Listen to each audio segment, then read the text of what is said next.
Assalamualaikum warahmatullahi wabarakatuh. Hello everyone, my name is Dea Aprilia with student ID number HIG 2000292. Today, I would like to present the research title Utilization of Local Corn Maize was from bioethanol production by spread hydrolysis and fermentation.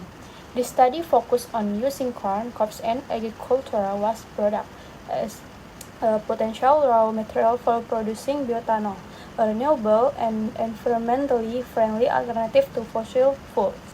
Okay, slide 1. First, bioethanol is an environmentally friendly alternative fuel. According to the journal, bioethanol is classified as a renewable and eco-friendly energy source because it helps reduce dependence on fossil fuels and greenhouse gas emissions. Okay, point 2. The main objective of the study was to assess the feasibility of producing bioethanol from corn cob was using the CO fermentation method, a two-step process involving separate hydrolysis and fermentation. Point 3.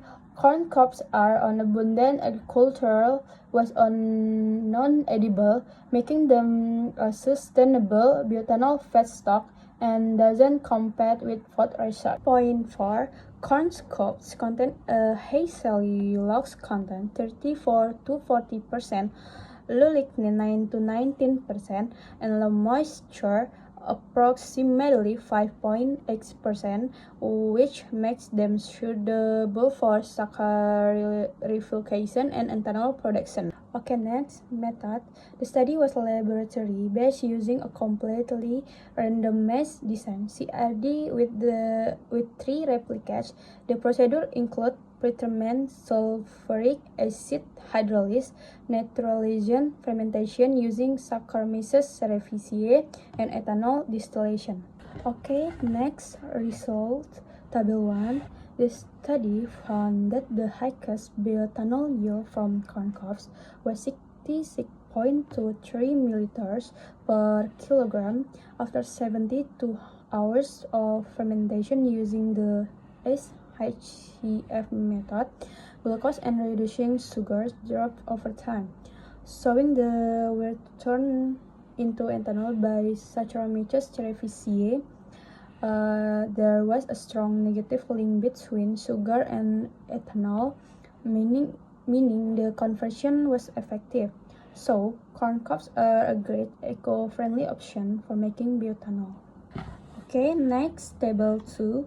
The average volume of hydrolysis obtained from corn cob was 355.33 milliliters, while the sugar solution volume was 327.66 milliliters.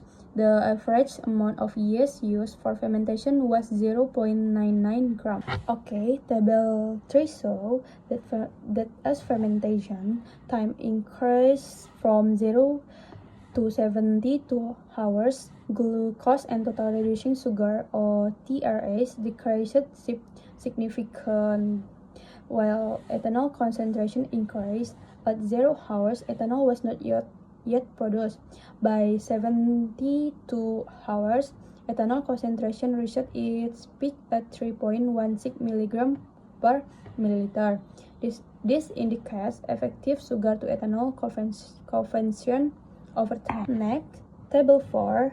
Table 4 shows that glucose, total reducing sugar or TRS, and ethanol yields change over time during fermentation.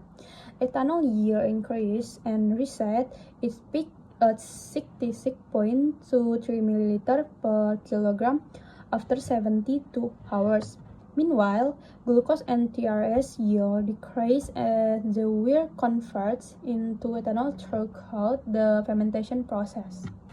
Last, table 5 shows a strong positive correlation between glucose and total reducing sugar with a correlation value of 0.99.